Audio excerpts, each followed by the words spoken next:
Je vais vous présenter cette femme. Pour ceux qui ne la connaissent pas, elle s'appelle Tanoum Lele. Elle diffuse du contenu pour mieux faire connaître la communauté Peul, un contenu que j'apprécie beaucoup. Puis elle a ajouté à cela toute la mystique et la magie panafricaniste pro-AES, pro-Junte, pro-Sahel. Mais vous allez voir, elle a changé d'opinion. Je vais vous la montrer tout de suite. Le Mali, le Burkina et le Niger sont réellement en train de faire ce qu'ils nous font croire qu'ils font. Bandiran Ondjaram, petite analyse qui me trotte dans la tête depuis un moment.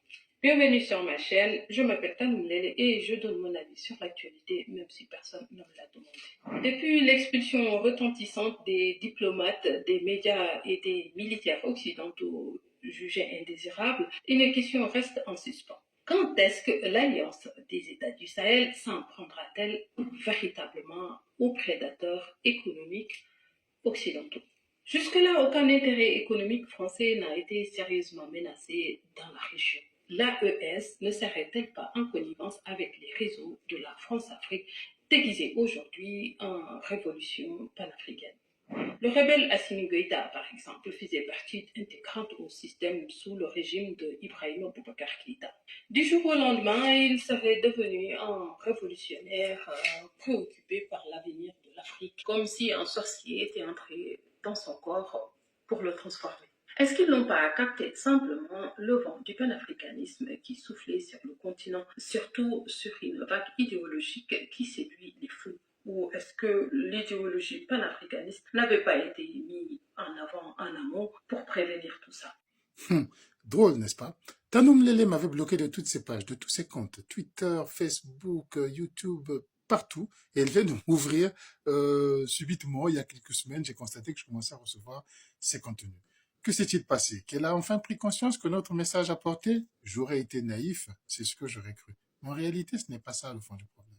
Le fond du problème, c'est que depuis quelques jours, depuis quelques semaines, voire quelques petits mois, circulent des images de l'armée malienne en train de se délecter, de becter de la viande, de la chair humaine. Et il s'agit essentiellement de Peul ou de Touareg.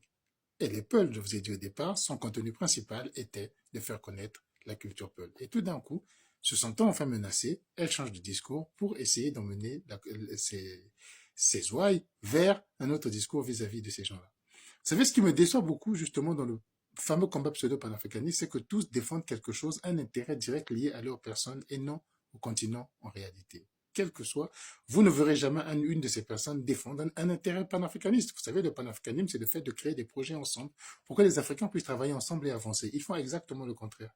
La CEDEAO était une organisation de 15 États et ils vont créer des organisations de 3 États dont le seul but est de permettre à Wagner d'avoir des marchés. Et ils jouent à cela. Tout leur métier, c'est de permettre à la Russie de prendre position en Afrique. Jamais je n'ai entendu de leur part un seul combat de la propre panafricaniste. Tenez, le Bénin vient d'autoriser et de voter une loi qui accorde la nationalité béninoise aux afro-descendants. C'est ça le panafricanisme. C'est ça, c'est s'ouvrir à tout type d'Africain, à tout Africain et dire vous êtes chez nous, chez vous. Jamais vous n'avez vu ça. Au contraire, c'est l'enfermement et dire aux Russes vous êtes en Afrique, chez vous. Le panafricanisme, c'est pas la lutte contre un impérialiste, c'est pas la lutte contre la France, contre les États-Unis. C'est faux. Le panafricanisme, c'est d'abord le raffermissement des relations entre Africains pour pouvoir avancer. Cela, ils ne l'ont jamais défendu. Et d'ailleurs, aujourd'hui, quand vous voyez les problèmes qu'ils ont, ce pourquoi ils sont poursuivis, ce n'est jamais pour l'intérêt de l'Afrique, qu'ils n'ont jamais défendu. Que quelqu'un vienne dans les commentaires, vienne me dire que voici le projet panafricaniste qui a été défendu par une de ces personnes.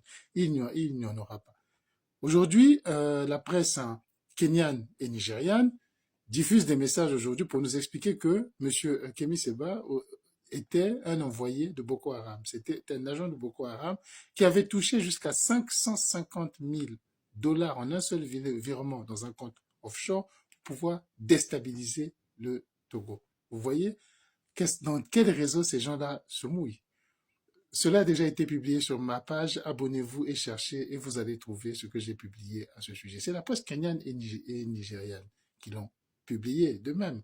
L'autre fanfaron du pseudo-panafricanisme qui n'a jamais émis un seul projet panafricaniste, sauf l'isolement de certains pays qui le payent. Donc, au lieu d'aider l'Afrique, ces pays-là, soi-disant qu'ils veulent aider à s'en sortir, mais ce sont ces pays-là qui les payent.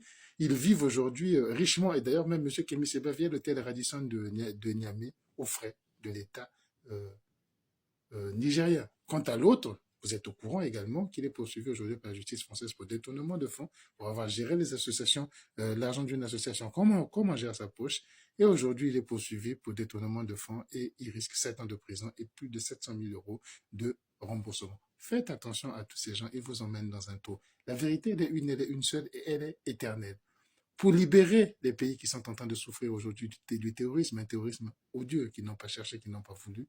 Il n'y a pas 36 chemins. Ils n'ont pas les moyens de le faire et pour pouvoir le faire, ils ont besoin de l'aide, de l'aide de leurs voisins et de l'aide des pays riches. Il n'y a pas 36 solutions. Il n'y a pas à dire, mais lorsqu'ils étaient là, qu'est-ce qu'ils ont fait? Les chiffres sont clairs, c'est quand ils étaient là, il y avait 10 fois, 20 fois, 30 fois moins de morts et on n'aurait jamais imaginé, comme on vient de le voir aujourd'hui, des terroristes arriver jusqu'à Bamako et poser leur drapeau sur l'aéroport de Bamako. Personne n'aurait pu imaginer une telle chose. Des chefs de ces groupes-là étaient assassinés, des attaques étaient menées. Aujourd'hui, il n'y a plus aucune attaque. On attend le prochain jour où ils vont attaquer. Ce n'est pas possible que ça se passe autrement. Ils n'ont pas de moyens. Et la seule façon de les en sortir, c'est de pouvoir renouer avec la communauté internationale, c'est-à-dire de pouvoir cesser avec cet orgueil qui veut qu'ils restent au pouvoir éternellement et que tout le monde finisse par les suivre, par se mettre au nom de la souveraineté, parce qu'ils sont en train de détruire toute l'Afrique en créant des terroristes extrêmement forts dans leur pays. Ces terroristes sont en train de conquérir le reste.